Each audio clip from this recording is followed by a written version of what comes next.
자, 지금 2장과 3장에서는 어떤 걸 했냐면 지금 이미 주어진 재무제표를 보고 그거를 이해하고 써먹어 보자 라는 이야기를 했습니다.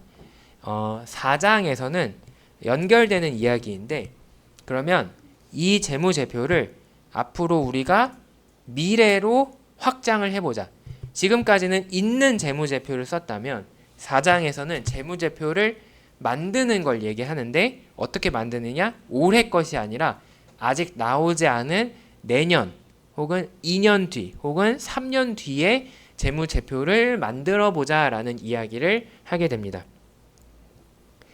이제 그거를 우리는 재무계획이라고 불러요. Financial Planning이라고 부르는데, 재무적인 관점에서 이 기업이 앞으로 어떻게 변화할지 한번 예상해 보는 작업을 우리는 재무계획이라고 부릅니다.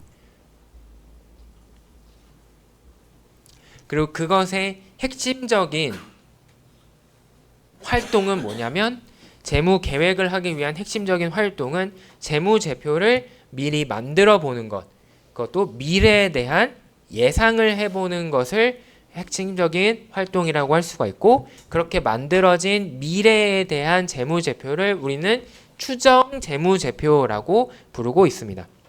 이름에서 알 수 있듯이 이거는 재무제표긴 하지만 추정이에요.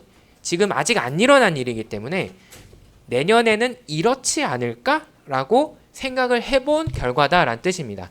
이제 그리고 이거를 영어로 하면은 프로포르마 스테이트먼트라고 부르는데, 스테이트먼트는 재무제표가 영어로 financial statements니까 어떤 표들이다라는 걸 알 수가 있어요. 그러면 프로포르마가 뭐냐? 프로포르마는 아직 결정이 되지 않은 뭐 이런 의미를 담고 있는 라틴어에서 나온 표현입니다. 그래서 이 프로포르마가 우리나라로 따지면 추정에 해당이 되는 말이라고 할 수가 있어요. 추정치라는 말에 해당이 된다라고 할 수가 있겠어요. 그래서 현업에서는 그냥 이제 이거를 길게 얘기를 안 하고 그냥 야 프로포르마 줘봐 이런 식으로 얘기를 합니다. 그렇게 이야기를 들으면은 이게 그 지금 현재 재무제표가 아니라 그 이후의 예상치에 대한 이야기를 하는 거구나라고 여러분들이 이해를 하시면 될 것 같습니다. 이 추정 재무제표를 만드는 것은 여러 가지 가정이 필요해요. 왜냐하면 아직 안 일어난 일이기 때문에 우리가 어떤 근거가 있어야 되겠죠. 그래서 여러 가지 가정을 하게 됩니다. 예를 들면은 우리 기업의 매출은 몇 % 성장을 할 거다. 그 다음에 우리가 앞으로 어디에 공장을 지을 계획이 있다. 뭐 우리가 연구 개발비로 뭐 얼마를 더 투자할 계획이 있다. 이런 여러 가지 가정들이 들어가게 됩니다.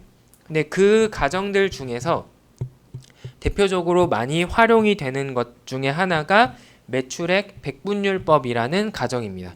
매출액 백분율법은 단순하게 생략을 하자라는 거예요. 그래서 손익계산서에서 모든 대부분의 항목들은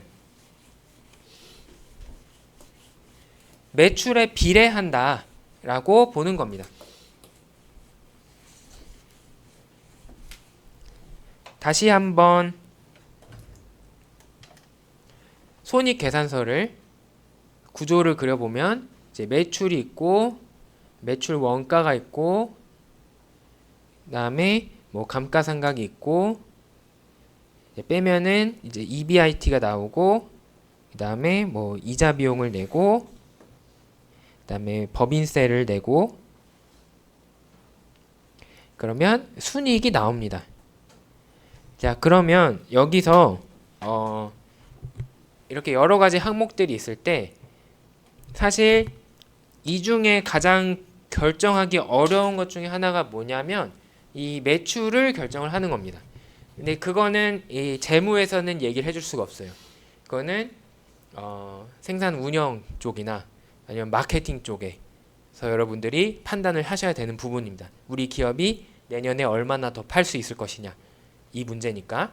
근데 이거를 결정을 하면은 아무리 최소한 낮게 잡아도 매출 원가는 바로 계산이 될 수 있어요. 왜냐하면 제조업 회사라면 물건을 제품을 만들어서 판매를 하는 거죠. 그러면 우리가 100억 원어치 물건을 팔았다면은 그에 비례해서 제조비가 똑같이 들어갈 겁니다. 우리가 200억 원어치를 팔면은 그에 비례해서 제품 생산하는 금액도 똑같이 늘어날 거예요. 그렇기 때문에 최소한 아무리 적어도 요 매출 원가는 매출에 비례하는 관계가 있지 않겠느냐라고 이야기를 할 수 있고, 이게 바로 요 매출액 백분율법의 시작이 되겠습니다. 뭐 아주 단순하게 치면은 극단적으로 순이익이 매출에 비례할 거다라고 볼 수도 있어요. 근데 이건 좀 아주 센 가정이에요. 왜냐하면 중간중간에 뭐 그렇지 않은 것들도 있을 거기 때문에. 그래서 우리가 어디까지 가정을 할 거냐인데, 이제 그 부분에 대해서는 우리가 다음 예시를 통해서 다음 시간에 다음 주에 확인을 해보도록 하겠습니다.